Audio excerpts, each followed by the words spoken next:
يا سلام، النهاردة عندنا فراخ. صينية فراخ بالبطاطس. بنجيب فراخ الكمية اللي احنا محتاجينها، بنغسلها كويس وبنشيل الزوايد منها، ولازم نحطها في مصفى علشان تصفي ميتها. حطينا شوية زيت أو ممكن معلقة سمنة معاهم، وحمرنا الفراخ على الوشين، وضفنا عليهم شوية بصل. ودلوقتي بنضيف البطاطس. احنا ما حطيناش صلصة، ما لا حطينا صلصة ولا طماطم عليها، بتبقى أخف كتير. بنقلبهم. تبلناها بملح وفلفل وبهارات مشكلة لو حابين. بس بنزود الفلفل الأسود شوية والملح على حسب الحاجة. هنا بنحاول نقلبها على الوشين علشان تاخد بس لون. هنا احنا شغالين على البوتاجاز من فوق، وبنضيف شوية مية مغلية. ضروري مية مغلية، ما بنحطش مية ساقعة على الفراخ أو اللحمة واحنا بنسويها، يعني مجرد ما خدت صدمة وخدت لون كده. فبنضيف مية مغلية من الكتل أو براد أو حلة فيها شوية مية مغليين بنضيفها عليها. ما بنكترش، يعني يا دوبك كده، هو نغطي القاع علشان هنكفرها بعد كده وندخلها على الفرن. برضو بأكد ان انا الفيديو ده نزلته قبل كده بس بدون صوت. فناس طلبت شرح للوصفة، فعشان كده انا بنزل يوم الثلاث فقط فيديو مجمع. هنا غطيناها بالفويل ودخلناها الفرن. يعني هنا هو بقول لكم خدت وش على الشواية، يعني بعد ما استوت وتأكدت انها استوت فتحنا الشواية عليها شوية. تقريبا خدت نص ساعة في الفرن أو 45 دقيقة. ده بالنسبة لصينية الفراخ. هنا عندنا صدور فراخ الوصفة التانية.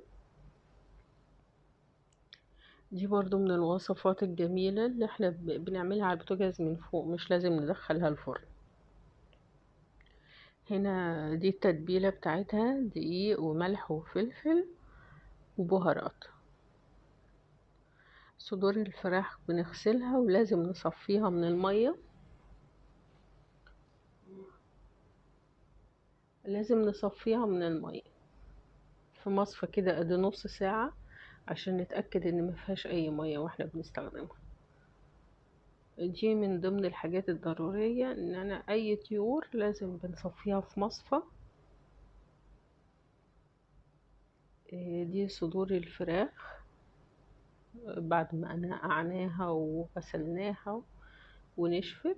بنحطها في الدقيق، بنتبلها على الوجهين على قد ما بنقدر، ان احنا بنضغط عليها بايدينا او بنقلبها يمين وشمال وننفضها كده وبنحطها على جنب. بتبل الكمية كلها قبل ما بشغل النار علشان ابدأ في الشغل فيها. هنا بقول لكم الكمية ديت اللي احنا استخدمناها، وتبلتها بالدقيق يمين وشمال كده، يعني وش وظهر مع بعض. ورحت مجهزة دي الطاسة فيها معلقة سمنة كبيرة وشوية زيت، وبنزل فيها صدور الفراخ اللي متبلة بالدقيق، يعني واخدة كفر دقيق مع الملح والفلفل والبهارات. هنا بحط الكمية. الصينية ديت واسعة كبيرة، بستخدمها في الفرن وبستخدمها على البوتاجاز من فوق، يعني هي عملية جدا معايا يعني.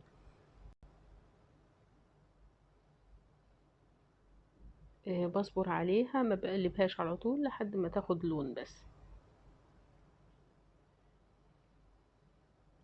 في المرحلة ديّة الجزء اللي بيستوي باركنه على جنب وباكمّل باقي الكمية.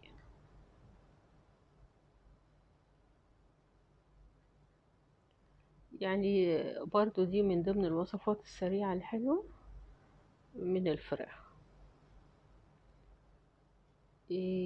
معظم الوصفة مسوياها على البوتاجاز من فوق، ما دخلتهاش الفرن، وهتشوفوها واخدة لون جميل وكده.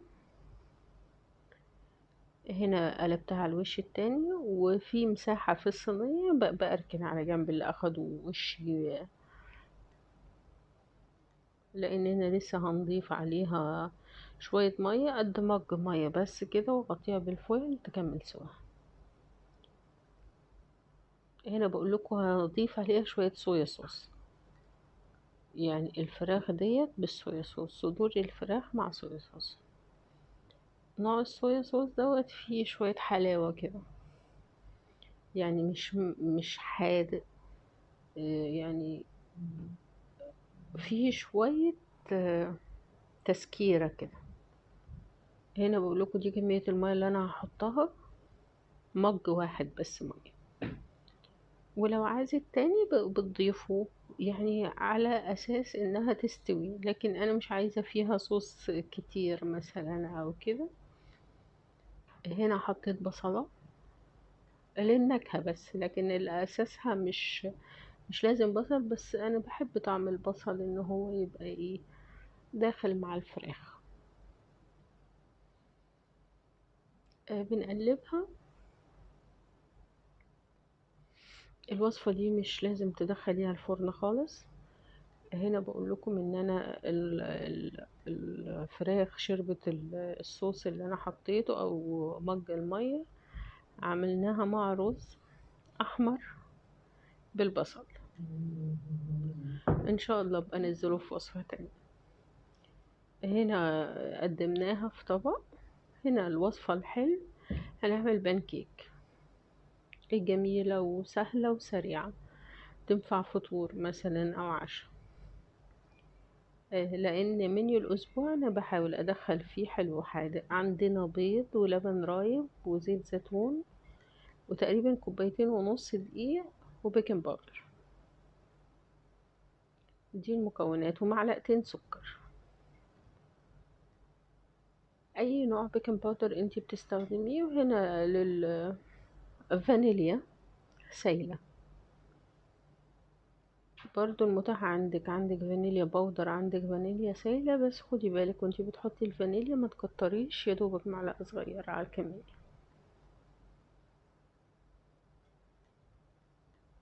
هنا دول معلقتين كبار سكر، مش لازم طبعا سكر ناعم ولا حاجة. دول 3 بيضات حطيتهم. هنا يعني زي ما بتقولي كده معلقة فانيليا صغيرة. ما نكترش الفانيليا علشان لما بنكترها بتدي زي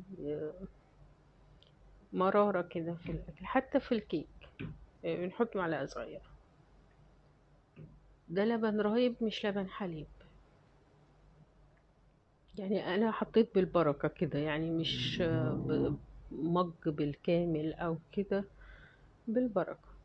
لان انا عندي كوبايتين دقيق، على حسب ما هياخد الدقيق هضيف لبن رايب. قلبتهم مع بعض، السكر والفانيليا والزيت واللبن الرايب مع البيض طبعا، ورشة الفانيليا لو بودر او معلقة صغيرة لو سائلة. دي المكونات السائلة. هنا الدقيق مجين من بتوع الشاي، او كوبايات عادية، بس وحدي على قد ما تقدري. ده منخل صغير، يعني بتنخليها علشان بتدخلي هوا. وكمية بيكنج باودر صغيرة، تقريبا نص معلقة او حاجة على كل كوباية. هنا بننخل الدقيق علشان ندخل هوا في في عجينة البانكيك. بعد ما بنقلبهم كلهم مع بعض بنحصل على قوام تقيل شوية مش خفيف، يعني مش تبقى زي الكيكة كده، لأن مش هندخلها الفرن، احنا هنسويها في الطاسة، فمحتاجة يبقى قوامها سميك. يعني كل ما نحط شوية دقيق نقلبهم ونشوف العجينة، لو محتاجة دقيق بنضيف، لو محتاجة سوائل بنضيف.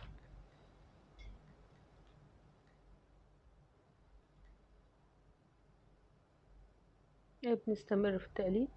هي ما أخدتش معانا وقت غير بس في التسوية، لأنها لازم تسويها على نار هادية.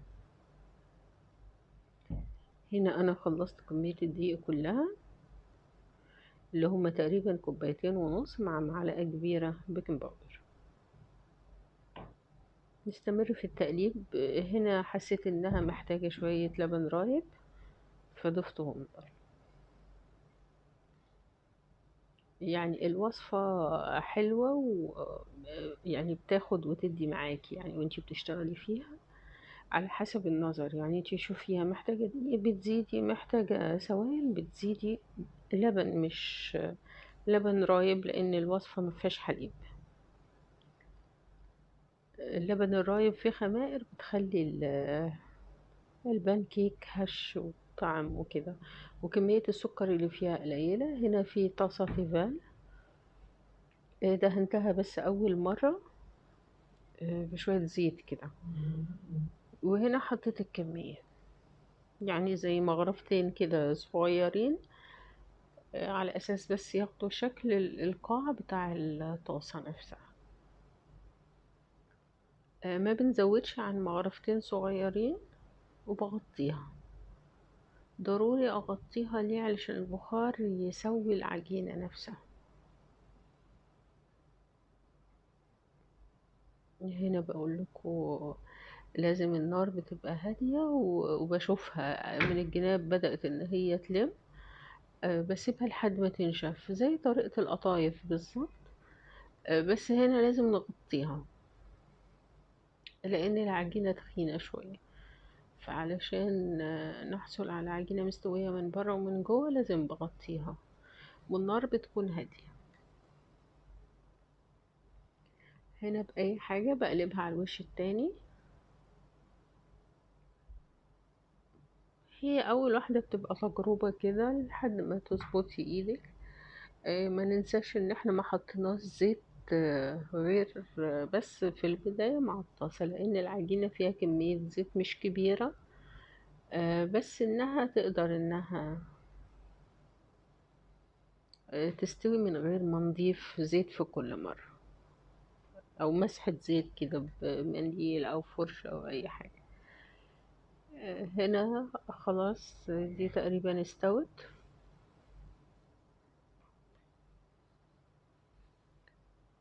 بعد ما سويتها